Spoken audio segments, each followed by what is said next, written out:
it's kind of like, I'll say it this way. When I got in real estate, I looked up and I said, wow, there are plenty of homes being sold, so I can hit my goal. Not everyone else will, but that's not my problem. It's an equal opportunity, unequal reward world. Real estate's no different. There are more than enough home sales in your market for every one of you to hit your goals if you do the right things. Will that cause others not to hit their goals? Well, sure. If your team wins the game, the other team didn't. That's the way it works. That's just the way it goes. And I feel bad for those people, but I know that the reason they don't hit their goals is they didn't do the work. They didn't do the work. They didn't do the work. Do the work. Just do the work, okay? So I understand. People are going to say it's really expensive. Say, it's been more expensive. Yeah, and they can still buy. Yeah. Again, I get people asked, I still get asked, is it a good time to buy real estate? And the answer is yes. Yes. It's always a great time to buy the right piece of real estate for the right reason. Always. Look at history. Owning real estate is no different than the NASDAQ. Over time, is the NASDAQ going up or down? This is an intelligence question. This is an intelligence question. Is the NASDAQ over time going up or down? Real estate prices over time going up or down? So why would you say it's a bad time to buy? There you go. That's the thing. There you go. You might be buying at the top of the moment, but you're never buying at the top of the market because the market's always going up. That's right. That's exactly right. Really well said. So we get over-indexed on this, and that is the number of sides. So right now we're projected to be at about 5.5 sides per agent, but the fascinating, which by the way, is about half of where we were back in the Great Recession. But look, here's the thing. You're at the third best in terms of volume per agent. Third best in history. Third best in history. So what are you complaining about? Here's the problem. Number of transactions, which means if I got mine and I got it at that volume, you didn't get yours because there wasn't enough. That's where we are today, okay? That's the challenge.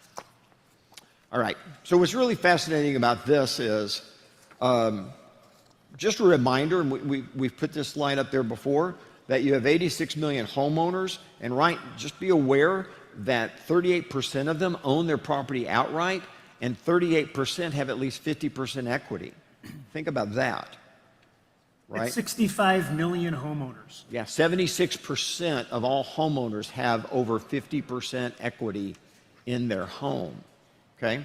Which is one of the reasons why even if you saw pricing come down, they're fine. And you're going to see that across the stage today. You're going to see people that have building MOFRs around unlocking that equity and cash offers and seller finance. Yep. And those are the things that are creating the most activity. Yes. All right. So look at Canada real quick. And again, Canada literally just mirrors the United States. Sales are up about 6% this year. So far, pricing is up.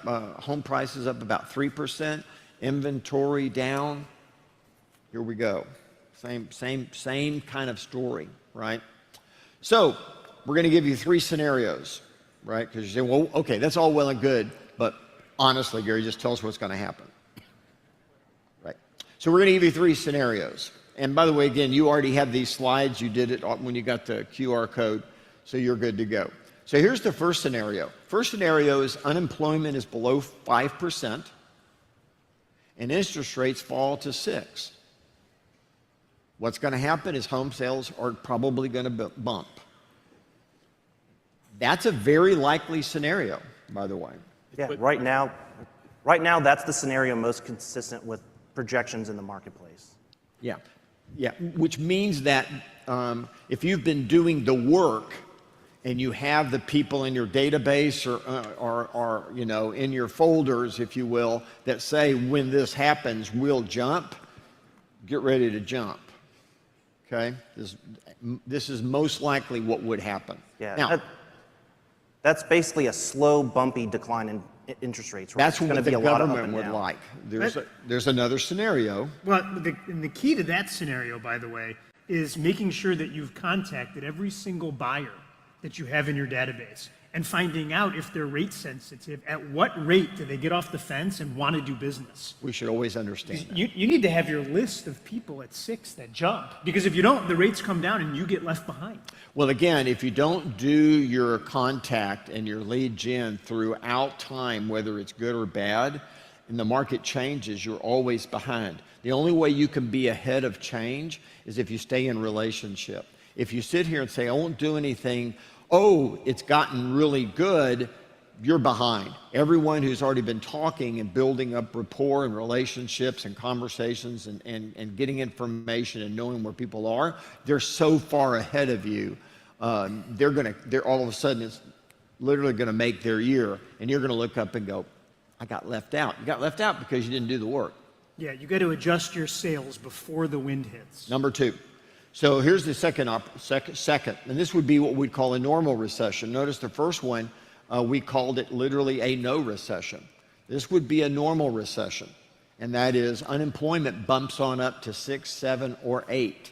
Okay, interest rates begin to fall, meaning that the second the government sees people not having jobs, they take action. Just the way they did on inflation, right? When inflation went like that, what did they do to interest rates? Fastest climb in interest rates in history. You just experienced it, okay? You might actually experience something different again, and that is unemployment start bumping up. They're going to start dropping those rates. They will get very aggressive. Right now, if they can get to 6, 6.1, 5.9, anywhere in there, that's probably where the Fed is hoping they can go, okay?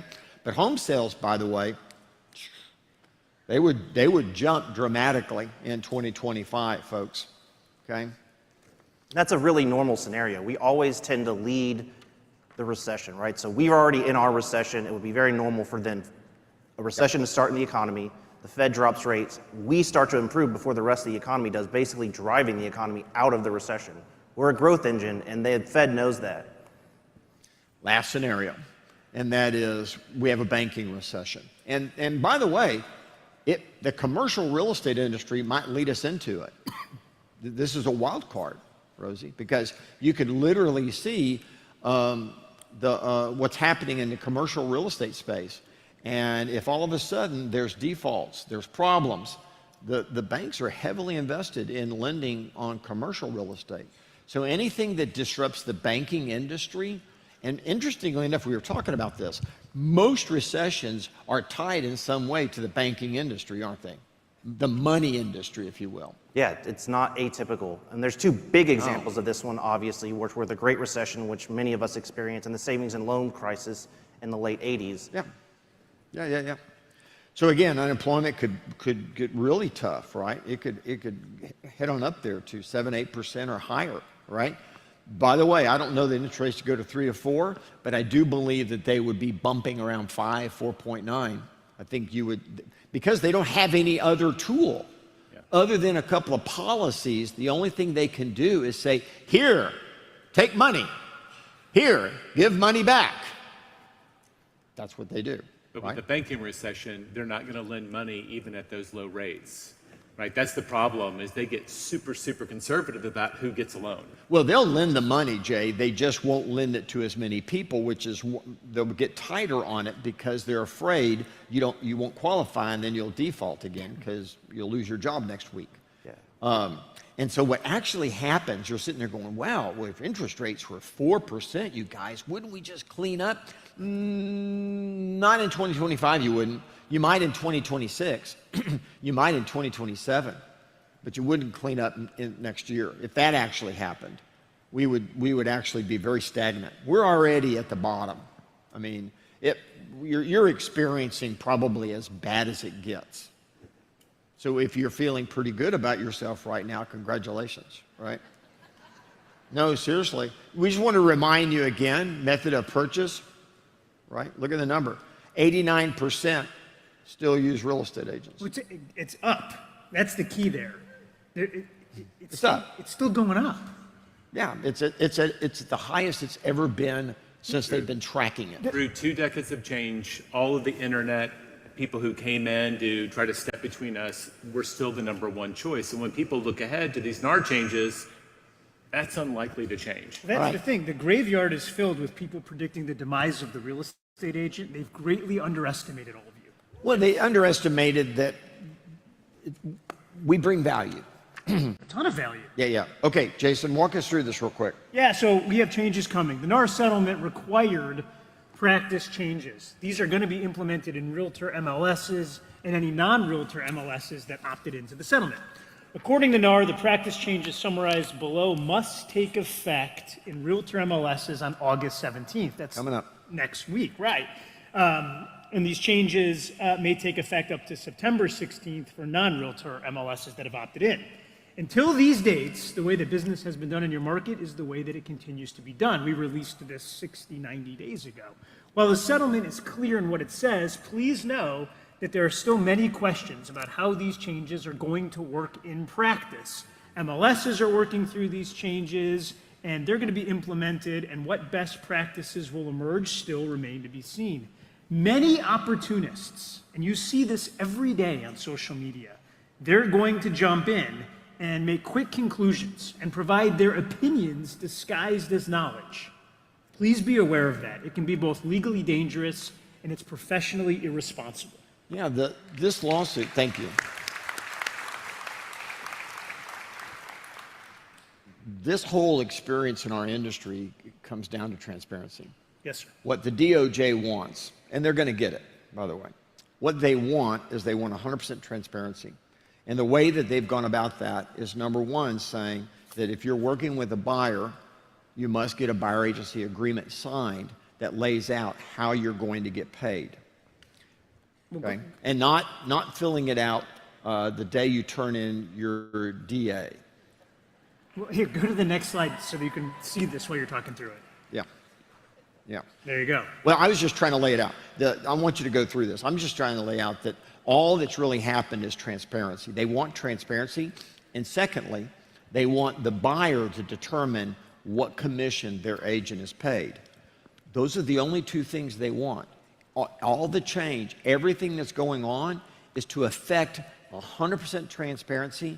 And number two, that buyers get to choose what they pay their representative. That's it. So when you hear all this hoopla and all of this really scare tactics, to be candid with you, there's a lot of people that want to make money on the back of trying to scare you. Is this a big change?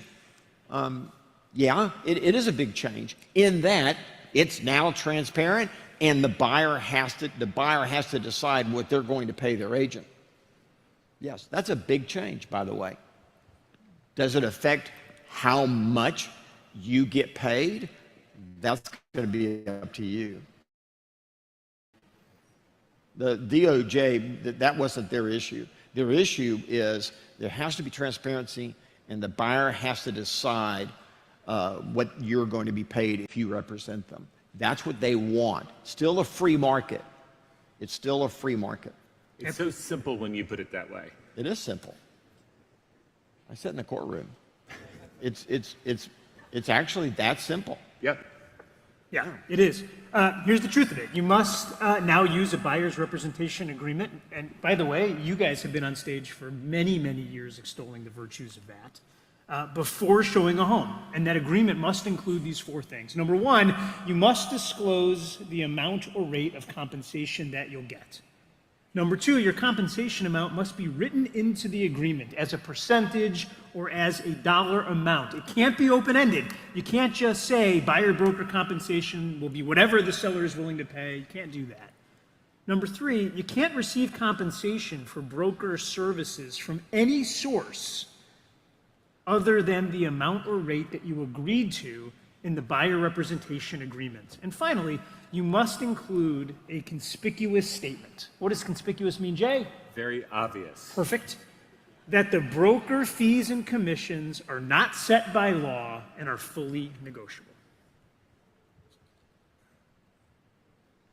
Further, Cooperative compensation can no longer be advertised on the MLS. Sellers can decide to specifically offer cooperative compensation, and it can be marketed any place other than the MLS. Newsletters, text messages, send a raven, whatever you want to do. It can even be brokers' or agents' own websites. However, you cannot market other brokers' cooperative compensation on their listings on you or your broker's websites. So these sites that think that they're going to get around what the DOJ wants by saying it's not MLS, but we're still going to aggregate over here. No, no, no, no, no. You will be the next lawsuit. Yeah. And you Govern your actions. won't be protected by anybody. And that's the thing about this. What we're giving you right now isn't our opinion on this. We're giving you the actual settlement. You're getting the news as it was actually meant to be distributed. Just remember, real estate agents got a pass on the first one. Almost $1 billion was paid on your behalf, okay? The second one, you won't get a pass. Just be aware of that, right? The next time, if you violate the law, you're on your own. Sellers can still offer a concession to buyers in the MLS, and that concession can be used to pay the buyer's agents should the buyer choose. The concession offer from the seller to the buyer can be noted in the public comment section of your MLS. And then finally, agents must disclose in listing agreements, buyer representation agreements, and pre-closing disclosures that broker commissions are not set by law and are fully negotiable. And that should probably be conspicuous. And here's the here's the only thing that we don't have any answer on, and that is what your particular market center or what any particular brokerage, what forms they will use. Well, and we've always What buyer agency agreement will they be using? Well, that's the thing, right? These decisions, we believe, are best made locally between real estate agents and their broker and OP, and then real estate agents direct with their customers. You are empowered. Yeah, it's not really complicated. Yeah, okay. Thank you, guys. And you know the crazy thing about it? After No, I I've don't. watched all the social media, here's the net of all of it. You should be damn proud to be real estate agents, and what you do really matters. Yes. Thank you. All right. Thank you, Ruben. Thank you, Ruben. Ruben, I noticed you have a little gray in your beard. Our baby's growing up. We love Ruben, by the way. All right, so real quickly, because we are now running behind. So we're going to move really fast, if that's okay. So here's what I believe. I believe at the end of the day, you need to win it, okay? And I want to walk you through, you've heard this phrase a lot, but I want to walk you through this just a little bit. I want you to think about this, okay? Because having a successful life, having a successful career is not as complicated as you and I might imagine if we win the morning, okay? So life is a series of sprints. I don't know if you ever thought about it, but it is. Many people think of life as one long journey, but it's not, right? It is, but it's not. More importantly, it's a long journey, but it's broken up in sprints, right? If you look at any sport, you'll see it, right? It's broken up into plays, quarters, halves, innings, periods, frames, deliveries, sets, ends. They're all sprints, right? If you look at life itself, baby to infant, infant to toddler, child to teenager, teenager to adult, adult to an elder, these seasons are just another way of looking at life through the lens of a sprint, right?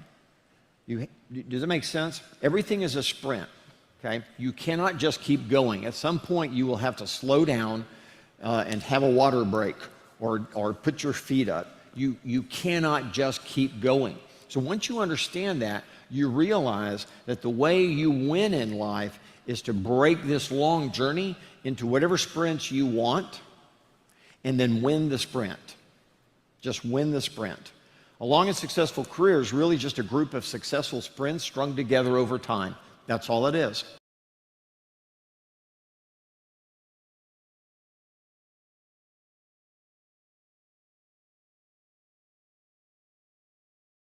Just win the sprint.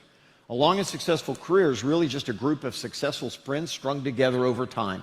That's all it is.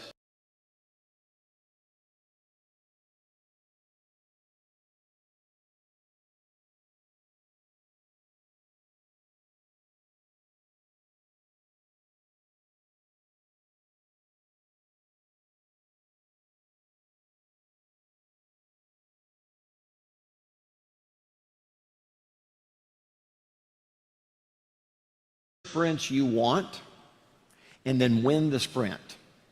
Just win the sprint. A long and successful career is really just a group of successful sprints strung together over time.